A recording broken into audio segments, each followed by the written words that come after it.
बिस्मिल्लाहिर्रहमानिर्रहीम। आज हम स्ट्रॉबेरी मिल्क शेक बनाएंगे मगर चंद एहतियातों और टिप्स के साथ, और 2 मिनट में हम इसको तैयार कर लेंगे। तो ये बहुत ही हेल्दी होता है, आपकी सेहत के लिए बहुत फ़ायदेमंद है। इसके लिए मैंने स्ट्रॉबेरी ली, इसको हमने पहले फ्रीज़ कर लिया था। स्ट्रॉबेरी को महफूज करने के लिए आप फूडी शाइन की एक वीडियो देख सकते हैं। तो इस स्ट्रॉबेरी को जब मैंने प्रिजर्व किया था तो इसको साफ़ करके वॉश करके रख लिया था। तो ये मगर कम वक्त के लिए प्रिजर्व की जाती है इस तरीके के साथ।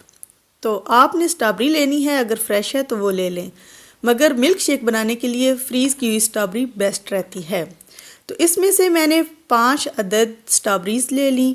इनको अगर आपने वॉश नहीं किया हुआ तो कर लें। और हाफ़ लीटर मैंने दूध लिया, ये फ्रिज का ठंडा दूध है। इसी तरह 3 चम्मच मैंने शुगर के लिए। इन सब को हमने ब्लेंडिंग के लिए जूसर में डाल देना है। सबसे पहले मैंने दूध डाला, उसमें शुगर शामिल कर ली और उसके बाद स्ट्रॉबेरीज़। ये बहुत ही आसान है। और आपको एक टिप बताऊं कि जब भी आप इस तरह की शेक बनाएं उनके फ़ायदा उठाने के लिए, तो आप इसको कम से कम इंग्रेडिएंट के साथ तैयार करें तो वो ज़्यादा हेल्दी होता है। ये शेक मैंने 2 मिनट में तैयार कर लिया और आप देख सकते हैं कितना ज़बरदस्त फ्लफ़ी तैयार हो चुका है। अब हम इसको डिश आउट करेंगे, अपने ग्लासेस में सर्व करेंगे।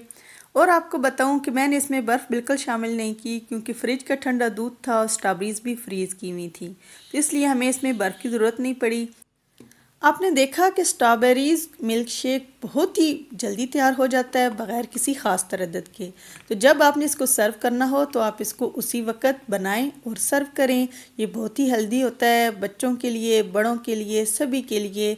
और ये बहुत रिफ़्रेशिंग भी होता है और इसका कलर भी बहुत ही ज़बरदस्त होता है। और जाने से पहले सिंपल बट हेल्दी रेसिपीज़ के लिए फूडी शाइन को सब्सक्राइब करना ना भूलिए।